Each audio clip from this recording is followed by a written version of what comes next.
Chapter 36. Elizabeth, when Mr. Darcy gave her the letter, did not expect it to contain a renewal of his offers. She had formed no expectation at all of its contents. But such as they were, it may be well supposed how eagerly she went through them, and what a contrariety of emotion they excited. Her feelings as she read them were scarcely to be defined. With an amazement did she first understand that he believed any apology to be in his power, and steadfastly was she persuaded that he could have no explanation to give, which a just sense of shame would not conceal. With a strong prejudice against everything he might say, she began his account of what had happened at Netherfield. She read with an eagerness which hardly left her power of comprehension, and from impatience of knowing what the next sentence might bring, was incapable of attending to the sense of the one before her eyes. His belief of her sister's insensibility she instantly resolved to be false, and his account of the real, the worst objections to the match, made her too angry to have any wish of doing him justice. He expressed no regret for what he had done which satisfied her. His style was not penitent, but haughty. It was all pride and insolence. But when this subject was succeeded by his account of Mr. Wickham, when she read with somewhat clearer attention a relation of events which, if true, must overthrow every cherished opinion of his worth, and which bore so alarming an affinity to his own history of himself, her feelings were yet more acutely painful and more difficult of definition. Astonishment, apprehension, and even horror oppressed her. She wished to discredit it entirely, repeatedly exclaiming, "This must be false! This cannot be! This must be the grossest falsehood!" And when she had gone through the whole letter, though scarcely knowing anything of the last page or two, put it hastily away, protesting that she would not regard it, that she would never look in it again. In this perturbed state of mind, with thoughts that could rest on nothing, she walked on, but it would not do. In half a minute the letter was unfolded again, and collecting herself as well as she could, she again began the mortifying perusal of all that related to Wickham, and commanded herself so far as to examine the meaning of every sentence.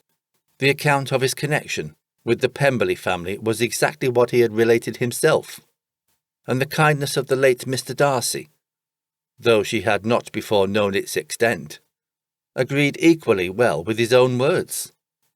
So far each recital confirmed the other, but when she came to the will, the difference was great. What Wickham had said of the living was fresh in her memory, and as she recalled his very words, it was impossible not to feel that there was gross duplicity on one side or the other, and for a few moments she flattered herself that her wishes did not err. But when she read and reread, with the closest attention, the particulars immediately following of Wickham's resigning all pretensions to the living, of his receiving in lieu so considerable a sum as £3,000, again she was forced to hesitate. She put down the letter, weighed every circumstance with what she meant to be impartiality, deliberated on the probability of each statement, but with little success. On both sides it was only assertion. Again she read on, but every line proved more clearly that the affair, which she had believed it impossible that any contrivance could so represent as to render Mr. Darcy's conduct in it less than infamous, was capable of a turn which must make him entirely blameless throughout the whole. The extravagance and general profligacy, which she scrupled not to lay to Mr. Wickham's charge, exceedingly shocked her, the more so as she could bring no proof of its injustice. She had never heard of him before his entrance into the Shire militia, in which he had engaged at the persuasion of the young man, who, on meeting him accidentally in town, had there renewed a slight acquaintance. Of his former way of life, nothing had been known in Hertfordshire but what he told himself. As to his real character, had information been in her power, she had never felt a wish of inquiring. His countenance, voice, and manner had established him at once in the possession of every virtue. She tried to recollect some instance of goodness, some distinguished trait of integrity or benevolence, that might rescue him from the attacks of Mr. Darcy, or at least by the predominance of virtue, atone for those casual errors under which she would endeavour to class what Mr. Darcy had described as the idleness and vice of many years' continuance. But no such recollection befriended her. She could see him instantly before her, in every charm of air and address, but she could remember no more substantial good than the general approbation of the neighbourhood and the regard which his social powers had gained him in the mess.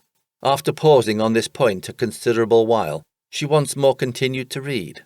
But alas, the story which followed, of his designs on Miss Darcy, received some confirmation from what had passed between Colonel Fitzwilliam and herself only the morning before, and at last she was referred for the truth of every particular to Colonel Fitzwilliam himself, from whom she had previously received the information of his near concern in all his cousin's affairs, and whose character she had no reason to question. At one time she had almost resolved on applying to him, but the idea was checked by the awkwardness of the application, and at length wholly banished by the conviction that Mr. Darcy would never have hazarded such a proposal if he had not been well assured of his cousin's corroboration.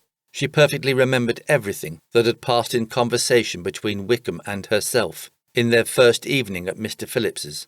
Many of his expressions were still fresh in her memory. She was now struck with the impropriety of such communications to a stranger, and wondered it had escaped her before. She saw the indelicacy of putting himself forward as he had done, and the inconsistency of his professions with his conduct. She remembered that he had boasted of having no fear of seeing Mr. Darcy, that Mr. Darcy might leave the country, but that he should stand his ground. Yet he had avoided the Netherfield ball the very next week. She remembered also that till the Netherfield family had quitted the country, he had told his story to no one but herself, but that after their removal it had been everywhere discussed, that he had then no reserves, no scruples in sinking Mr. Darcy's character, though he had assured her that respect for the father would always prevent his exposing the son. How differently did everything now appear in which he was concerned! His attentions to Miss King were now the consequence of views solely and hatefully mercenary, and the mediocrity of her fortune proved no longer the moderation of his wishes, but his eagerness to grasp at anything. His behaviour to herself could now have had no tolerable motive. He had either been deceived with regard to her fortune, or had been gratifying his vanity by encouraging the preference which she believed she had most incautiously shown.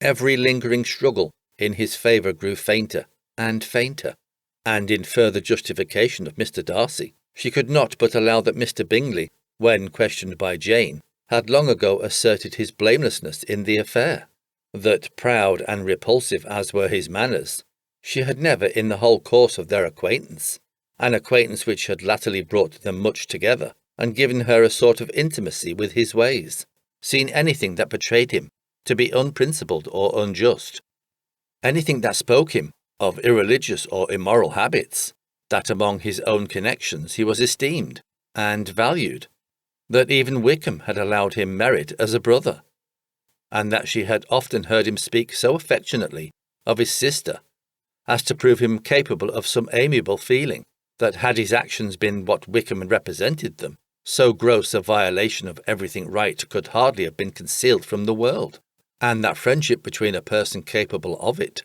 and such an amiable man as Mr. Bingley was incomprehensible. She grew absolutely ashamed of herself. Of neither Darcy nor Wickham could she think, without feeling that she had been blind, partial, prejudiced, absurd. "How despicably have I acted!"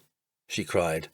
"I who have prided myself on my discernment, I who have valued myself on my abilities, who have often disdained the generous candour of my sister, and gratified my vanity in useless or blameless distrust. How humiliating is this discovery! Yet how just a humiliation!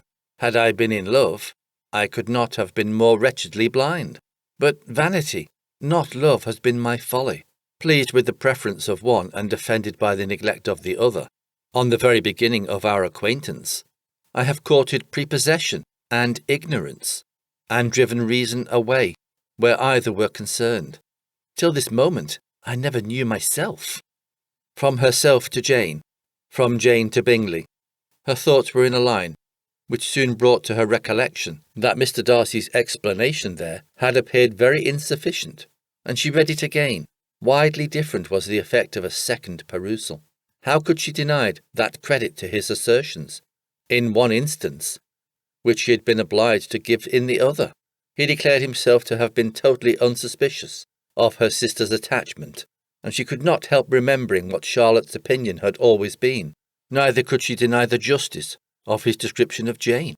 She felt that Jane's feelings, though fervent, were little displayed, and that there was a constant complacency in her air and manner, not often united with great sensibility.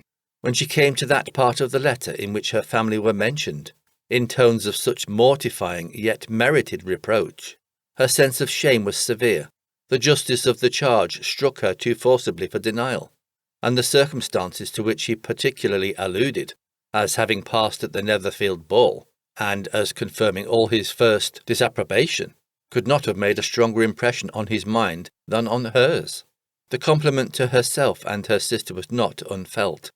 It soothed, but it could not console her for the contempt which had been thus self-attracted by the rest of her family, and as she considered that Jane's disappointment had, in fact, been the work of her nearest relations, and reflected how materially the credit of both must be hurt by such impropriety of conduct, she felt depressed beyond anything she had ever known before. After wandering along the lane for 2 hours, giving way to every variety of thought, reconsidering events, determining probabilities, and reconciling herself, as well as she could, to a change so sudden and so important, fatigue and a recollection of her long absence made her at length return home, and she entered the house with the wish of appearing cheerful as usual, and the resolution of repressing such reflections as must make her unfit for conversation. She was immediately told that the 2 gentlemen from Rosings had each called during her absence, Mr. Darcy only for a few minutes to take leave, but that Colonel Fitzwilliam had been sitting with them at least an hour, hoping for her return, and almost resolving to walk after her till she could be found. Elizabeth could but just affect concern in missing him. She really rejoiced at it. Colonel Fitzwilliam was no longer an object. She could think only of her letter.